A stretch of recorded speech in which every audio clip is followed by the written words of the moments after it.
योगी जी, ये बताइए कि आपने कभी किसी से प्यार किया है? देखिए, मैं एक सन्यासी हूँ।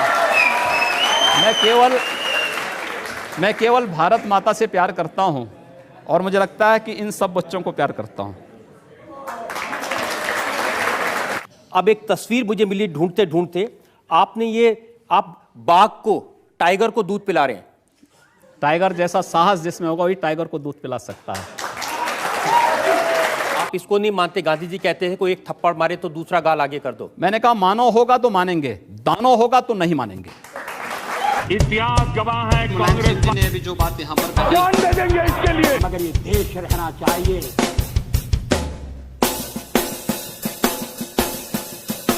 नमस्ते दोस्तों, आज का वीडियो आपकी अदालत थग लाइव पर है। यह हमने योगी आदित्यनाथ पर बनाया है। वीडियो शुरू करने से पहले आपसे निवेदन है कि हमारी दूसरी चैनल द सेफ्रॉन बॉय को भी सब्सक्राइब कर लीजिए, लिंक डिस्क्रिप्शन में है। और इस वीडियो को लाइक करें, शेयर करें और कमेंट करना ना भूलें। तो चलिए आज का वीडियो शुरू करते हैं। योगी जी, प्यार मोहब्बत की बात तो ठीक है, लेकिन जब आपके भाषण सुनते हैं ऐसा लगता है कि आप सिर्फ नफरत फैला रहे हैं, जैसे सिर्फ आग लगा रहे हैं, जैसे किसी का खून पीना चाहते हैं।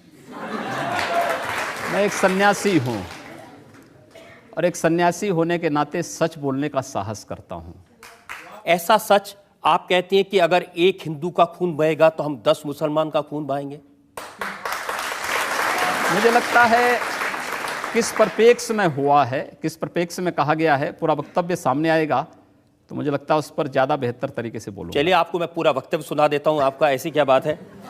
अगर एक हिंदू का खून बहेगा तो एक हिंदू के खून के बदले आने वाले समय में हम प्रशासन से एफआईआर दर्ज नहीं करवाएंगे, बल्कि कम से कम 10 ऐसे लोगों की हत्या अवश्य करवाएंगे जो लोग किसी कतई अब बर्दाश्त की सीमाएं समाप्त हो चुकी हैं। कि पूरे फ्लो में बोल रहे हैं आप। भगवा वस्त्र पहन के, हाँ। साधु का रूप धारण करके इस तरह की नफरत की बात करना ठीक है? देखिए, मैंने उस बात को कंडीशनल कहा है। अगर कोई आपको मारेगा तो मुझे लगता है कि सामने कोई मानव होगा तो उस मानव को आप ये मान सकते हैं कि आपने एक थप्पड़ मारा, आप दूसरा थप्पड़ भी सहन कर सकते हैं। लेकिन अगर सामने दानव है तो अगर मारना एक हाथ से मारता है, दूसरा हाथ से उसका जवाब भी दीजिए। मैं एक सन्यासी हूँ।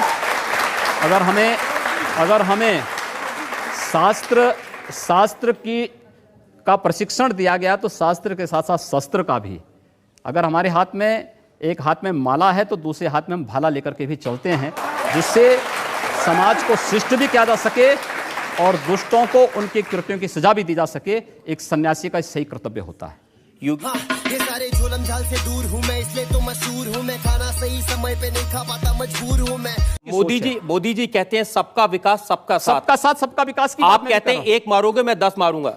मैंने कहा है कि अगर एक को मारोगे तो फिर भाई उसका तो ये होगा ही। अगर आप मारेंगे तो ये उम्मीद मत करिए कि आप सुरक्षित रहेंगे। आप इसलिए किसी को मारिए मत, शांति से विकास पर ध्यान दीजिए। आपकी सरकार है, सरकार को कानून का काम करने दीजिए। अब तो कम से कम ऐसी बातें हम कानून की बात कर रहे हैं ना। हमारी जो भी बातें कंडीशनल हैं। अगर आप शांति से रहेंगे तो हम भी शांति से रहेंगे।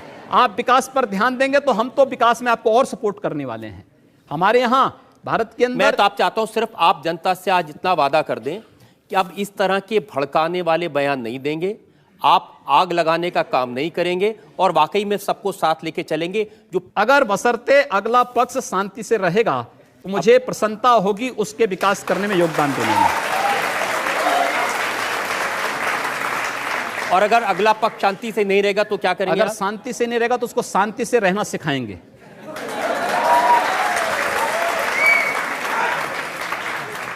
बंदूक के दम पर, मार के दम पर। जो जिस भाषा को समझेगा उस भाषा से समझाएंगे। और अगर दूसरे लोगों ने भी इसी तरह की भाषा का इस्तेमाल किया तब क्या करेंगे आप? मैंने कहा ना, जो जिस भाषा को समझेगा उस भाषा में जवाब देंगे। आपको भी तो कोई जवाब दे सकता है। दे रहे हैं, जवाब दे रहे हैं, हम उसका जवाब देते हैं। जो जैसा जवाब देता है उसको उसी जवाब मिलता है। मैं उम्मीद करूं कि जैसा आप जवाब दे रहे हैं ऐसा आपको भी कोई जवाब देने वाला मिलेगा। जवाब देने वाले जवाब दे रहे हैं, हम उसका प्रत्युत्तर उसी रूप में दे भी रहे हैं।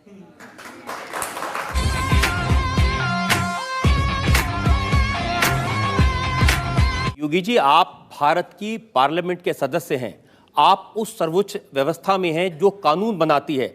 आप लोगों से कह रहे हैं कि हम एफआईआर दर्ज नहीं करवाएंगे, अगर एक मारेगा तो हम 10 मारेंगे। आप गब्बर सिंह हैं कि हमने प्रशासन से इस बात को कहा, जब प्रशासन बात नहीं मानता है, जहां पर प्रशासनिक व्यवस्था पूरी तरह फेल हो चुकी है, जहां पर वो किसी चीज को सुनने को तैयार नहीं है, मुझे लगता है जब कानून और व्यवस्था फेल हो जाती है, जंगल राज हो जाता है, तो जंगल राज का जवाब जैसे को तैसा देने की तैयारी होनी चाहिए। योगी जी, प्रधानमंत्री नरेंद्र मोदी कहते हैं सबका साथ सबका विकास। ऐसे विकास करेंगे लोग के घर जला के उनको मार के? हमने कहा हम पहल नहीं कर रहे हैं, हमने अपने तरीके से नहीं जलाया है। हम कह रहे हैं कोई हमारा जलाएगा तो ये निश्चिंत होकर के नहीं बैठेंगे। आप लोगों को भड़का रहे हैं, उनको हिंसा करने के लिए उकसा रहे हैं, ये कानूनन अपराध है। मैंने ये कहा कि अगर कोई हमारा जलाएगा तो वो सुरक्षित नहीं बैठेगा। हम फिर इस बात की प्रतीक्षा नहीं करेंगे कि प्रशासन आएगा, हमारी बात को सुनेगा और फिर वह अपने तरीके से फैसला लेगा। प्रशासन रोकें अन्याय। मैं फिर कहता हूं ना कि अन्याय किसी के साथ ना हो, लेकिन हम अन्याय सहेंगे भी नहीं। लेकिन आप ये जानते हैं कि ऐसे भाषण देना, लोगों को भड़काना, मर्डर के लिए भड़काना, कत्ल के लिए भड़काना, आग लगाने के लिए भड़काना, ये कानूनन अपराध है। ये कंडीशनल है। अगर कोई आपको मारता है, प्रशासन कार्रवाई नहीं करता है, आप हाथ पर हाथ धरे रहे मत बैठिए, उसका प्रतिकार करिए। कानून आपको इस बात की इजाजत भी देता है कि आप आत्मरक्षा के लिए कुछ भी करिए। मैं आपकी इस बात से बिल्कुल सहमत नहीं हूं, और बात आपकी सिर्फ यहां नहीं रुक जाती है, आपका अपराध और बड़ा है। आपने कहा कि अगर एक हिंदू बालिका को ले जाएंगे तो हम 100 मुस्लिम बालिकाओं को ले जाएंगे। कितनी खराब बात है। हम लोगों ने तय कर रखा है कि अगर वो एक हिंदू बालिका को ले जाएंगे तो कम से कम 100 मुस्लिम बालिकाओं को हिंदू अगर एक हिंदू को मारेंगे तो 100 को हम भी मारेंगे। आप जनता से कहलवा रहे हैं वो एक हिंदू को मारेंगे तो 100 को हम भी। लेकिन मैं नहीं कह रहा हूं ना, पब्लिक कह रही है।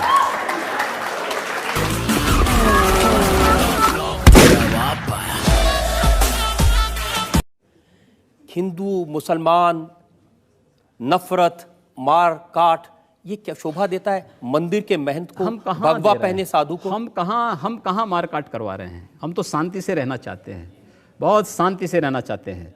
लेकिन जो लोग शांति से रहना नहीं देना चाहते हैं, तो आखिर उसका भी तो कोई उपचार होगा। उपचार जब शासन तंत्र के साथ नहीं होता तो समाज को वह उपचार स्वयं अपने हाथों में लेना पड़ता है, और मुझे लगता है समय आ गया है जब उपचार लेना पड़ेगा। आप तो खुलेआम कन्वर्जन की बात कर रहे हैं। ये कन्वर्जन नहीं, ये प्रावर्तन है। कन्वर्जन वह है, एक हिंदू का इस्लाम या ईसाईयत में जाना कन्वर्जन है। लेकिन अगर एक ईसाई और एक मुसलमान वापस हिंदू में आता है तो उसका प्रावर्तन है, घर वापसी है। मुझे लगता है यह उसकी घर वापसी का हमें समर्थन करना चाहिए, क्योंकि उसको उसकी राष्ट्रीय पहचान मिल रही है। दंगा शुरू करने वाला ना हिंदू होता है ना मुसलमान होता है। कैसी बात कर रहे हैं आप?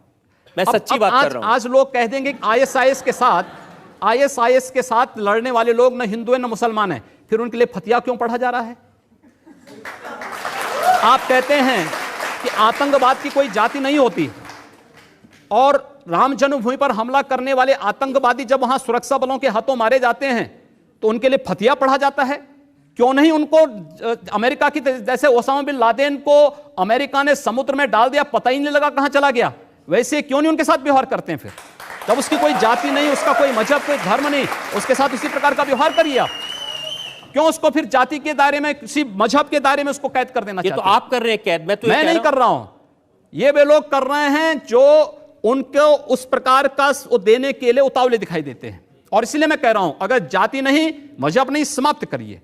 आतंकवाद की कोई जाति नहीं, कोई मजहब नहीं, आप उसके साथ उसी प्रकार का व्यवहार करिए। आप आतंकवादी है, मिट्टी तेल छिड़क करके आग लगा दीजिए, फेंक दीजिए उसको, जिससे पता ही ना लगे। क्या मतलब है?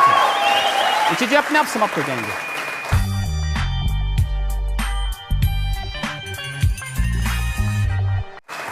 अगर कोई हिंदू है और वो आतंकवादी है, वो मारता है मासूम लोगों को, उसके बारे में भी यही कहेंगे आप? हिंदू पहले आतंकवादी नहीं हो सकता। ये क्या बात हुई?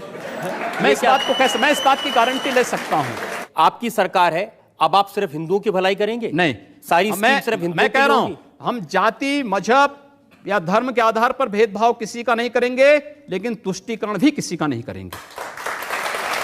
तुष्टीकरण भी किसी का नहीं करेंगे। इस देश के नागरिक के रूप में जिसको रहना होगा, भारत के संविधान को मान करके चले, भारत की परंपरा पर विश्वास करे, भारत के महापुरुषों को सम्मान दें, सबका स्वागत होगा। लेकिन अगर भारत के अंदर रह करके ये नहीं चलेगा कि तन भारत में और मन पाकिस्तान में, ये चलेगा तो हम लोग इसको नहीं स्वीकार कर पाएंगे, कतई नहीं स्वीकार करेंगे। तो आपके पास में 1 लाख रुपए की रिवॉल्वर क्यों है? 80,000 रुपए की राइफल क्यों है? मेरे पास है ना।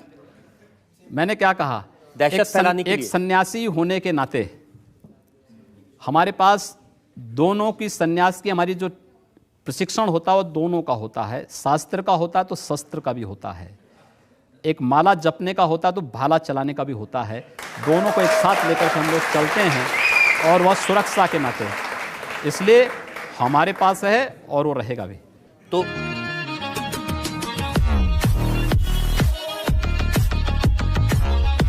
मुझे पता चला कि गोरखपुर में जो मियां बाजार है उसका नाम आप बदल के माया बाजार कर रहे माया हैं। बाजार है, उसका नाम माया बाजार ही है। मियां बाजार बाद में हुआ है, पहले माया बाजार ही था। अलीनगर का नाम आर्यनगर है जी, और उर्दू हुमायूं बाजार का नाम नहीं, उर्दू बाजार का नाम हिंदी बाजार है। हुमायूंपुर का नाम हनुमानपुर है। ये सब नाम बदल दिए गए हैं। आखिर हुमायूं से इस देश का संबंध क्या? इस देश का संबंध हनुमान जी से है, हुमायूं से नहीं।